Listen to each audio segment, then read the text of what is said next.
화제의 뉴스를 골라 과학 기자의 시선으로 분석하는 과학 본색 시간입니다. 오늘은 이성규 기자와 함께하겠습니다. 어서 오세요. 안녕하세요. 네, 오늘 준비한 첫 소식 어떤 건가요? 지난해 전 세계 과학계를 좀 떠들썩하게 한 사건이 있었죠. 네. 이 유전자 탄생학이 논란이었었는데 이 소식이 알려지면서 이제 전 세계 과학계를 강타했었죠. 네. 최근 중국 당국이 이 사건과 관련한 조사 결과를 발표했습니다. 네, 예상한 대로 정말 강력한 처벌이 이루어졌는데 우선 이 사건의 내용 간략하게 소개해 주시죠. 지난해 11월 26일 날 네. 중국이 남방과기대 허쟁크이 교수팀은 이 유전자를 교정한 아기가 탄생했다. 예. 이렇게 주장을 했었죠. 당시 교정한 유전자는 이 에이즈 바이러스와 관련한 유전자로 이 태어날 아기는 에이즈의 면역력을 뭐 이렇게 가지게 됐다. 예. 이게 그 연구의 핵심이었는데 이 아기의 아버지가 에이즈 보균자거든요. 네. 그러니까 이 에이즈 관련 유전자를 유전자 가위를 이용해서 제거를 하면은 태어날 아기는 에이즈 안 걸릴 것이다. 예. 뭐 이렇게 주장을 했던 거죠. 이 에이즈 바이러스가 인체 세포에 감염하려면 그 면역 인체 세포에 있는 그 CCR5라는 유전자가 굉장히 중요한 역할을 해요. 네. 이 허젠쿠이 교수팀은 이 CCR5 유전자를 유전자 가위를 이용해서 없애버렸다. 뭐 이런 거죠. 없앴군요. 네. 그러니까 아기의 부모 입장에서는 아기를 위해 어떻게 보면 좋은 일을 한 것일 수도 있거든요. 근데 왜 이렇게 문제가 된 걸까요? 이 문제는 크게 두 가지 측면에서 바라볼 수가 있는데요. 예. 첫 번째는 어떤 윤리적 논란인 거예요. 이 지금 인간 배아 단계에서 유전자를 교정을 했는데 네. 전 세계적으로 인간 배아의 유전자를 교정하는 것은 금지돼 있거든요. 금지돼 있군요. 다만 이제 연구 목적에 한해서 그 배아 단계에서 유전자를 교정을 했으면 네. 14일 이내 폐기하는 것은 허용이 돼 있어요. 예. 근데 허젠쿠이 교수팀은 이거를 출산을 목적으로 한 것이니까 어떤 이런 전 세계적인 암묵적인 합의를 무시했다. 뭐 이런 게 하나가 있고요. 예. 두 번째 논란은 이게 어떤 맞춤하기 가능성 때문인 거죠. 네, 뭐 그렇습니다. 여러 차례 얘기했지만 예. 이렇게 뭐 특정 유전자를 배아 단계에서 교정할 수 있다면은 사실은 부모가 원하는 방향으로 그런 유전자를 조작할 수도 있다. 예. 그래서 맞춤하게 탄생 가능성이 있기 때문에 이게 그렇게 논란을 불러왔던 거고 여기에 더해서 지금 이 CCR5라는 유전자를 교정을 했잖아요. 네. 근데 이 유전자를 교정함으로써 어떤 좀 안 좋은 일이 일어날지에 대한 검증이 전혀 없기 때문에 예. 이 아기가 진짜 건강하게 자랄지 이런 거에 대한 의문이 있는 거죠. 네, 크게 두 가지 문제점 말씀해 주셨는데 중국 당국도 이번 문제를 정말 심각하게 받아들이고 조사에 착수했죠. 그 결과가 어떻게 나왔나요? 이 중국 당국은 조사 결과 이 허 교수의 어떤 이 실험은 불법이다. 뭐 이렇게 결론을 내렸는데 네. 지난 2016년 이 인간 배아 줄기세포 연구와 관련한 어떤 윤리 지도 원칙을 세웠어요. 아, 중국에서요? 네, 중국에 세웠는데 이 원칙을 일단 무시했다는 건데 네. 아까도 설명을 했지만 출산 목적의 그 인간 배아 유전자 교정은 금지가 되어 있는데 예. 그걸 어겼다는 게 핵심이고요. 여기에 더해서 이 허 교수가 어떤 개인적인 명예나 이익 추구를 위해서 이 당국이나 학교 측의 이 감독을 피했다. 예. 그래서 이걸 좀 교묘하게 아. 실험을 했다라는 게 하나가 있고요. 그 다음에 이런 여러 가지 그런 게 있기 때문에 네. 지금 중국 당국 광둥성 정부는 네. 이 사건을 이제 공안 기관에 넘길 예정이고 네. 이에 따라서 이제 형사처벌 가능성이 점쳐지고 있는 거죠. 형사처벌 가능성이요. 만약에 형사처벌이 내려진다면 어느 정도 수준의 처벌이 가능할까요? 근데 이게 굉장히 큰 관심사 중에 하나인데 네. 이 영국의 텔레그래프지는 이 네. 허 교수가 부패 혐의도 있다고 보도를 했어요. 예. 이 중국에서 부패는 굉장히 큰 범죄에 해당이 돼서 네. 만약에 이게 사실로 드러날 경우에는 최고 사형에도 처해질 수 있다. 최고 사형이요. 그래서 뭐 사형이 실제로 될지 안 될지는 두고 볼 상황이지만 네. 좀 그래도 무겁게 처리가 되지 않을까 이제 그렇게 볼 수가 있고요. 네. 여기에 더해서 사실은 이 허 교수 사태로 인해서 중국 과학계가 입은 피해가 이게 어마어마하거든요. 네. 그러니까 이 중국이 뭐 이 바이오 분야뿐만 아니라 다른 과학 분야에 대해서도 이 미국을 따라잡기 위해서 굉장히 많은 투자를 하고 있거든요. 예, 엄청나게 그래서 투자. 많이 성장한 것도 사실인데 네.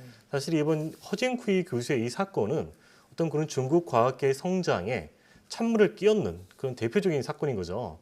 그러니까 중국 정부에서도 이 문제를 그냥 가볍게 두고 넘어갈 것은 아니다. 예. 이렇게 전망을 할 수가 있는 거고 네.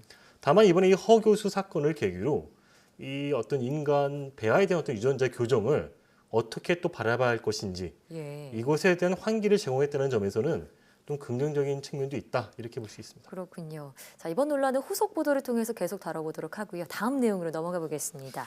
정부가 미세먼지 저감을 위해서 서해에서 인공강우 실험을 하기로 했죠. 우선 인공강우 어떤 원리로 적용이 되는 건지 설명해 주시죠. 그러니까 이 인공강우를 설명하기에 앞서서 예. 그럼 먼저 자연 상태에서 이 비가 어떻게 내리는 건지 그 원리를 좀 먼저 말씀드려야 될 것 같은데요. 비가 내리는 원리요. 비는 이제 구름에서 내리잖아요. 네. 근데 구름은 작은 어떤 물방울로 이루어진 이 구름 입자로 구성이 돼 있어요. 예. 그러니까 구름 입자들이 모이면 이게 구름이 되는데 이 구름 입자 하나 가지고는 비가 만들어지지가 않고 예. 구름 입자가 한 100만 개 이상이 모여지면은 이게 이제 어느 정도 무기가 되기 때문에 이 중력 때문에 이게 떨어지게 되거든요. 아. 그래서 우리가 이제 이걸 빗방울이라고 부르는 건데 네. 인공 강우는 이 구름 입자들이 서로 뭉치게 하는데 도와주는 역할을 하는 거예요. 네. 그러니까 이게 뭉쳐지면 떨어질 수가 있게 되는 거죠. 네. 그래서 주로 그 요오드와 은이나 네. 이 드라이 아이스 같은 물질들이 쓰이고 있어요. 요오드화나 드라이 아이스 이런 걸 구름씨라고도 부른다고요. 이 전 세계적으로 인공강우를 통해서 미세먼지를 좀 저감하겠다 이런 실험에 들어간 것으로 알려져 있는데 실제로 미세먼지 저감 효과가 좀 나타나고 있나요? 그러니까 뭐 인공적으로 비를 만든다고 해서 사실은 우리가 뭐 구름 한 점 없는 아주 맑은 날씨에 예. 비를 만드는 건 사실상 불가능하고요. 왜냐면 아까 설명을 했지만 구름 입자들을 뭉치게 하는 거잖아요. 그러니까 구름이 있어야 기본적으로 하는군요. 구름이 있어야 되는 예. 거죠. 그러니까 뭐 사막지대 같은 데에서는 인공강우를 이렇게 하게 해서 뭐 이렇게 가뭄을 해서 이건 불가능한 얘기인 거고 예. 그래서 사막이랑 비슷하게 이 가뭄이 들 때가 네네. 있잖아요. 그럴 때에도 사실은 이 어떤 가뭄을 해소하기 위해서 인공강우를 성공하는 건 좀 극히 힘들다. 네. 이렇게 볼 수가 있고요.